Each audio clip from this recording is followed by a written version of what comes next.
5 tahun gue bayar bunga banknya, 15 tahun gue bayar cicilannya. Akhirnya kan pertama bikin KPR itu adalah kertas ya. KPR itu kertas tuh. Kertas ya, diciptakan uang dari kertas, tanda tangan ya kan. Kertas pertama, kerja 15 tahun 20 tahun ya, nabung seumur hidup lu cuma buat dapat kertas kedua ya. Tawa tuh yang baru nyicil rumah. Ya, dapat kertas pertama KPR, habis itu kertas kedua. Kertas kedua tuh apa? Kepemilikan rumah lu, properti lu yang lu pikir punya lu. Kalian tuh naif sekali. Kalian pikir, "Yes, ini punya saya setelah 20 tahun bekerja keras." Bukan, itu bukan punya kalian. Kalian paham gak sih? Dunia ini tuh semua tuh kerjanya caranya dengan kertas itu. Uang untuk kertas ya. Lu dilaporin orang pakai kertas. Lu disomasi pakai kertas. Rumah lu KPR tuh kertas. Ketika lu lunasin dapatnya kertas lagi. Gini, lu pikirnya bahkan kertas yang lu dapat setelah 20 tahun tuh kertasnya berharga ya. Jadi ketika mereka itu mereka mau pikir, ini tempatnya buat fasilitas umum deh. Simple, gua mau buat tanam itu ada undang-undang gitu. Kalian tahu nggak apa yang mereka lakukan? Mereka bikin kertas baru lagi, terus kertas kalian gak ada gunanya.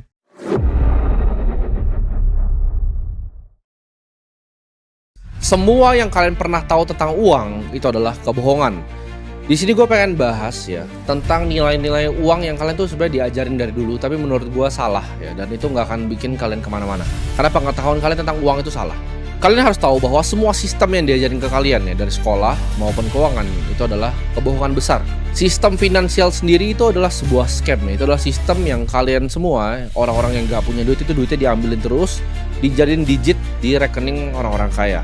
Orang menengah sama miskin itu yang paling ditindas ya sama sistem ini. Ketika kalian mulai sadar bahwa sistem yang kalian sedang mainin ini adalah dicurangin, ya mungkin di situ kalian baru mau bangun. Semua sistem sekolah, ya, sistem finansial itu dirancang untuk membuat yang namanya budak. Karena kalau kebanyakan orang itu bangun ya dari sistem ini, mereka yang berkuasa dan mereka yang di atas itu akan kehilangan kekuasaannya. Jadi mereka harus bikin semua orang nurut sama sistem ini, atau at least ya seperti budak yang dirantai pada sistem ini. Ketika lu hidup di dunia ini ya, kalau lu bukanlah para elit, kita semua di sini adalah budak ya. Gue itu budak juga, cuman gue beda levelnya aja sama kalian ya. Ada budak yang naik motor, ada budak yang naik Avanza, tapi kita semua itu adalah budak. At least gue itu bisa punya uang yang cukup untuk mendapatkan kebebasan sedikit. Nanti gue jelasin maksudnya sedikit itu apa. Zaman perbudakan dulu ya, para penguasa budak atau slave master itu mereka menggunakan kekerasan dan menggunakan alat yang gampang dibuat. Contohnya maksudnya apa? Cambuk itu gampang dibuat. Untuk bikin orang nurut, narik batu itu dicambuk. Tapi bikin cambuk sendiri itu murah dan gampang. Sama persis dengan uang kertas ya, atau yang kita sebut dengan fiat. Uang itu gampang dibuat ya, buatnya tinggal dicetak ya, dan juga kalau digit rekening ya tinggal masukin di sistem di komputer kan 011010. Tinggal angka di rekening. Gampang sekali dibuat, sama seperti cambuk untuk bikin kalian nurut. Mereka bikin hal ini, bikin cambuk dan bikin uang kertas untuk mendapatkan apa? Mendapatkan labor kalian, yaitu pekerjaan kalian, keringat dan darah kalian. Ketika mereka itu bisa menciptakan atau mereka bisa printing sesuatu yang sebenarnya unlimited, dan kalian semua mencari untuk itu ya, maka kalian adalah budaknya. Contoh, lu perlu berapa sih? 3 juta perlu ya? Oh, buat bayar kos, buat bayar makan sama bayar motor. Nih 3 juta. Kerja ya. Itu adalah sistem perbudakan. Buat mereka itu tidak real, itu hanya kertas dan digit yang ditaruh ya di rekening bank kalian. Jadi kalian harus paham bahwa semua yang kalian lakukan ya, semua ibaratnya kalau orang sebut itu conventional wisdom, itu ya sistem perbudakan sebenarnya. Oh, kalian kalau mau menikah harus punya rumah dulu ya. Rumahnya dicicil ya, nggak apa-apa ya dicicil, yang penting ntar jadi rumahnya di milik kalian. Itu semua adalah ajaran sesat. Oh, lu nabung ya, 5 tahun pertama lu bayar banknya, 15 tahun selanjutnya lu baru bayarin rumahnya. Terus lu mungkin mikir gitu kan, 5 tahun gue bayar bunga banknya, 15 tahun gue bayar cicilannya. Akhirnya kan pertama bikin KPR itu adalah kertas ya. KPR itu kertas loh. Kertas ya, diciptakan uang dari kertas, tanda tangan ya kan. Kertas pertama, kerja 15 tahun 20 tahun ya, nabung seumur hidup lu cuma buat dapat kertas kedua ya. Tawa tuh yang baru nyicil rumah. Ya, dapat kertas pertama KPR, habis itu kertas kedua. Kertas kedua tuh apa? Kepemilikan rumah lu, properti lu yang lu pikir punya lu. Kalian tuh naif sekali. Kalian pikir, "Yes, ini punya saya setelah 20 tahun bekerja keras." Bukan, itu bukan punya kalian. Kalian paham gak sih? Dunia ini tuh semua tuh kerjanya caranya dengan kertas itu. Uang untuk kertas ya. Lu dilaporin orang pakai kertas. Lu disomasi pakai kertas. Rumah lu KPR tuh kertas. Ketika lu lunasin dapatnya kertas lagi. Gini, lu pikirnya bahkan kertas yang lu dapat setelah 20 tahun tuh kertasnya berharga ya. Jadi ketika mereka itu mereka mau pikir, ini tempatnya buat fasilitas umum deh. Simple, gua mau buat tanam itu ada undang-undang itu. Kalian tahu nggak apa yang mereka lakukan? Mereka bikin kertas baru lagi, terus kertas kalian gak ada gunanya. Ya. Jadi usia 20 tahun, bayar pakai kertas dapat kertas. Terus mereka mau bikin taman umum ya untuk kepentingan masyarakat. Digusur lah kertas kalian itu. Mereka sip, kertas baru ya. Ini punya kita sekarang. Tada. Sekalian dikasih kertas lagi nih, uang buat kalian. Jadi dunia itu kertas dan kertas. Makanya gue bilang ini sistem semuanya ini scam. Orang itu saking halunya, mereka kira mereka nabung tuh bisa kaya. Ini gue agak gatel sih, orang belajar dari financial advisor. Kalau belajar sama pemain piano, belajar sama pemain piano ya. Mau belajar basket, belajar sama pemain basket. Ketika tentang uang, orang belajar sama financial advisor. Oke, kamu nabung ya 20 tahun. Lu pernah gak sih ketemu orang kaya nih? Orang kaya beneran ya, rumahnya besar sekali, mobilnya banyak. Terus lu tanya ke dia, lu jadi kaya gimana? Mereka bilang, saya jadi kaya karena nabung. Karena saya KPR. Gue gak akan pernah denger ya. Orang kaya itu karena nabung, gak ada coba. Mereka bilang, oh gue itu kaya karena gue pagi-pagi hemat, gue gak ngopi ya. Gue gak ngopi kopi susu gula aren. Terus gue nabung ya, gue naik kendaraan umum, terus gue jadi kaya raya. Gak ada. It doesn't fucking exist. Satu-satunya cara untuk jadi kaya adalah lu harus lakukan sesuatu yang orang lain gak lakukan. Lu jadi kontrarian. Lu akalin sistemnya ya, lu curangi sistemnya. Karena sistemnya udah curang gitu ya, jadi lu harus bisa curangi sistemnya untuk jadi kaya. Ketika anak seumuran gue itu fokus untuk ikutin sistemnya, sekolah yang baik, nilai terbaik, gue itu fokus untuk mencari ilmu di pasar modal. Gue dari kecil itu tertarik, kok ada orang bisa beli mobil yang luar biasa mahal ya, sedangkan gue beli mobil jelek pun aja gue nggak bisa waktu masih kecil. Ini satu juga gitu yang gue paling sebel gitu kalau diajarin sama orang tentang passive income. Tidak ada income yang pasif ya teman-teman semua ya. Gue sharing sini, tidak ada bisnis yang autopilot ya, tidak ada passive income. Passive income tuh apa sih ya? Gue bilang, oh investasi kan passive income. Enggak, lu harus monitor portofolio. Itu pekerjaan. Lu harus ikutin marketnya, ikutin makroekonomi. Itu semua pekerjaan ya. Tidak ada yang pasif yang dilakukan untuk mendapatkan uang. Itu hanya alasan oleh orang-orang malas. Gue paling benci orang gini, kok gimana sih caranya gue dapat passive income 5 juta sebulan? Ya lu kerja aja gitu 5 juta sebulan ya. Kenapa lu cari pasif? Lu dasar pemalas ya. Bisnis autopilot itu juga nggak ada ya. Jadi bisnis yang tidak berkembang itu adalah bisnis yang mati ya. Kalau lu perhatiin bisnis besar seperti Apple, seperti Nvidia, mereka quarter per quarter itu ngejar earningsnya terus harus naik gitu. Angkanya harus naik, persentasenya harus naik, omsetnya. Bisnis yang stagnan adalah bisnis yang sebentar lagi mati. Kalian harus catat itu. Karena bisnis itu banyak sekali kompetisi. Kalau lu nggak grow sama dengan lu mati. Ini problem dengan mentalitas yang kita lihat ya di sini gitu. Ketika misalnya ada Michael Jordan ya punya bola basket mau ngajak lu main basket gitu. Ya kan dia ngajak lu main basket. Dia bilang, "Oh lu cupu, cara mainnya begini." Lu kesel gitu. Kalau lu kesel tuh lu gak akan pernah bisa jadi main basket, dia Michael Jordan gitu.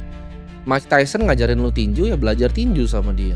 Lu dengerin gitu. Ketika gua datang ada orang yang jauh lebih kaya dari gua, siap gitu dengerin. Gimana ini acaranya? Oh siap. Gue belajar, gue cuma diem dan gue dengerin. Gue gak terlalu banyak ngomong. Jadi kalian harus mau belajar dari memang jauh lebih kaya dari kalian. Jangan belajar uang sama orang yang gak punya uang, karena itu akan jadi orang buta tuntun orang buta. Ini yang terjadi. Kalian bayar financial advisor 1 juta, lu harusnya pikir waktu dia sejam itu cuma 1 juta. Apa yang gue bisa belajar tentang uang dari dia? Nabung di deposito kah? Bingung ya. Tidak ada value yang lo bisa ekstrak dari sana. Untuk mendapatkan uang itu banyak pengorbanan yang luar biasa. Yaitu yang banyak gak di-sharing ya. Di sekolah, keluarga kalian. Uang itu kerja keras yang luar biasa. Ada versi dari diri lu itu yang sebenarnya selalu fokus, selalu disiplin dan gak pernah malas-malasan. Gak pernah banyak alasan ya. Jadi lu coba tanya ke diri lu sendiri. Kalau lu jadi terbaik ya versi diri lu, dalam waktu 1 tahun aja hidup lu akan jadi seperti apa. Tapi nyatanya gak banyak orang yang mau melakukan ini. Mereka sudah malas ya, mereka disuruh mikir aja gak mau, disuruh belajar gak mau, disuruh kerjaan nanti ya. Kenapa stres nih gue nih karena harus ngerjain ini ngerjain itu. Ya lu kerjain aja, itu solusi dari stresnya ya. Bukan bilang lu depresi, lu psikiater, gak begitu. Lu kerjain aja, just do the fucking work. Lu bayangin ya, diri lu yang paling disiplin, yang paling fokus. Lu bayangin coba, lu bisa punya rumah seperti apa, mobil seperti apa, kehidupan seperti apa. Yang paling parah adalah udah pemalas ya, dia bodoh dan dia juga arogan. Dia ngerasa, oh gue paling tahu tentang dunia, gue gak mau dengerin orang lain. Itu uang gak akan pernah datang ke lu. Karena uang itu akan datang ke orang yang ngerti tentang uang. Lu jangan expect lu gak mau belajarin uang secara detail dan lu akan bisa dapetin uang. Jawabannya tidak. Ada sistem-sistem yang lu harus ngerti cara akalinnya seperti apa. Gue tuh kadang kalau lihat mindset finansial orang kelas menengah itu kasihan gitu. Mereka misalnya ada problem di negara ini, gue gak ngomong Indonesia, misalnya di Inggris gitu kan, mereka akan bilang, oh tax the rich ya, eat the rich ya, makan orang-orang kaya gitu. Ketika misalnya pajaknya dinaikin jadi 40% di Inggris ya. Orang-orang itu mungkin di Amerika gitu. Mereka ngerasa oke, cara kita bisa makmur adalah kita pajakin orang-orang kaya. Orang kaya itu paling sulit dipajakin. Gue kasih contoh misalnya di Amerika dan di Inggris ya. Gue gak kasih contoh sini. Di Amerika sama Inggris. Lebih gampang mana sih pajakin? Orang yang punya KPR 20 tahun ya. Dia punya kucing 2 di rumahnya, punya anak gitu kan. Dia ketika didatengin orang IRS di sana, mana lu utang gua $10.000. Gak punya, gua ada 2.000. Mana sini $2.000 gitu. Dibanding orang kaya gitu. Lu pikir mereka dengan naikin tax bracketnya 35% ke 40, 45, orang kaya itu kena dampak? Jawabannya enggak. Orang kaya itu biasanya nggak punya apapun. Apa maksudnya nggak punya apapun? Oh, rumahnya tuh ternyata yang punya itu sebuah trust fund dari Singapura gitu kan. Dia nggak punya apapun. Perusahaannya bukan atas nama dia, mobilnya bukan atas nama dia. Jadi mereka itu sulit untuk diapa-apain. Dan kalian pikir deh, dari kalian sudut pandang ya, yang mau minta uang, lebih gampang minta yang mana? Mintain duit dari orang yang punya yacht, dan yachtnya itu ternyata parkirnya itu di Maroko ya, punya perusahaan di Montenegro yang ternyata ada trust fund dari Cayman Island. Males mereka oper-apriknya, buang waktu terlalu banyak. Sedangkan orang yang udah jadi budak KPR gitu, jadi rumahnya ya, dia cicil rumah, dia nggak bisa pergi. Bahkan ketika mereka datang ke rumah bilioner ya, mereka udah liburan lagi di Swiss gitu, nggak di rumah, suratnya bisa dikacangin. Tapi kalau orang yang di KPR disuatin ke rumahnya, stres mereka nanti, anak-anaknya lihat datengin orang gitu. Jadi sistem finansial ini rigged game ya. Lu kalau nggak mau kerja keras sekarang ya, 2030 dunia itu akan jadi luar biasa sulit nanti ya. Kasian kalian ketika dunia itu udah jadi sulit. Gue bilang sekarang easy mode, nanti bakal jadi hard mode dunia. Hal terbaik yang lo bisa lakukan sekarang adalah belajarin nih tentang uang, tentang dunia. Pelajarin skill-skill yang kedepannya akan berguna. Bagaimana caranya programming untuk artificial intelligence, gimana caranya gue ngerti tentang blockchain teknologi. Itu yang nggak bisa diambil sama orang dari ya. Uang lu tuh bisa diambil, uang gue bisa diambil ya. Gue bilang gue juga budak, tapi beda level aja sama kalian. Kenapa? Karena suatu saat mereka mau ngapa-ngapain mereka bisa. Mereka punya semua kuasanya, punya semua arsenalnya. Tinggal kapan mereka mau melakukannya. Tapi satu hal yang mereka nggak bisa ambil dari gue, hati, pikiran, dan jiwa gue. Jadi apa yang tertanam di gue itu tidak bisa diambil sama mereka. Mungkin lo mikir, oh gue cuma orang biasa, gimana caranya gue bisa jadi orang kaya? Jawabannya ya, lo tidak bisa jadi orang biasa sekarang. Karena dunia by 2030 akan jadi sulit. Lo harus bisa upgrade diri lo, jadilah versi yang terbaik dari diri lo.